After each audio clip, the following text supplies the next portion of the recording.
అసలు సుపరిపాలన అంటే ఏంటి అధ్యక్ష అని నేను అడుగుతున్నాను అధ్యక్ష. అంటే సూపర్ 6 పథకాలు ఎగ్గొట్టడం సుపరిపాలన నేను అడుగుతున్నాను అధ్యక్ష. చరిత్రలో ఎప్పుడూ లేనట్టుగా 9 నెలల్లో 1,00,000 కోట్ల పైగా అప్పులు చేయడం సుపరిపాలన నేను అడుగుతున్నాను అధ్యక్ష. రోజుకి 50 మంది మహిళలపై అఘాయిత్యాలు నేరాలు జరగడం సుపరిపాలన నేను అడుగుతున్నాను అధ్యక్ష.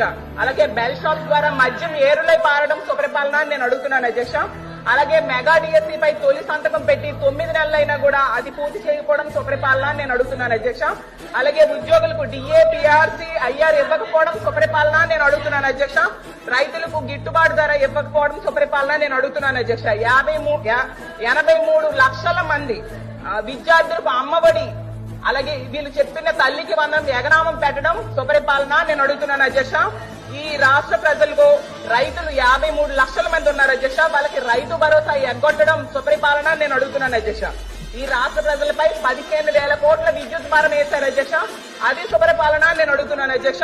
13,000 కోట్ల విద్యుత్ ఛార్జీలు భారం వేశారు అధ్యక్ష. అది సుపరిపాలన నేను అడుగుతున్నాను అధ్యక్ష.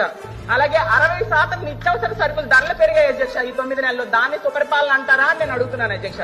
అలాగే మహిళలు సగం మంది ఉన్నాం అధ్యక్ష. మహిళలకు ఇచ్చిన హామీలు ఏ ఒక్కటి కూడా అమలు చేయకపోవడం సుపరిపాలన నేను అడుగుతున్నాను అధ్యక్ష. ప్రత్యేక హోదా సాధించే అవకాశం ఉండి కూడా సాధించకపోవడం సుపరిపాలన నేను అడుగుతున్నాను అధ్యక్ష. పోలవరం ప్రాజెక్టు విషయంలో ఎత్తు తగ్గించడానికి కేంద్రం దగ్గర Download ShareChat.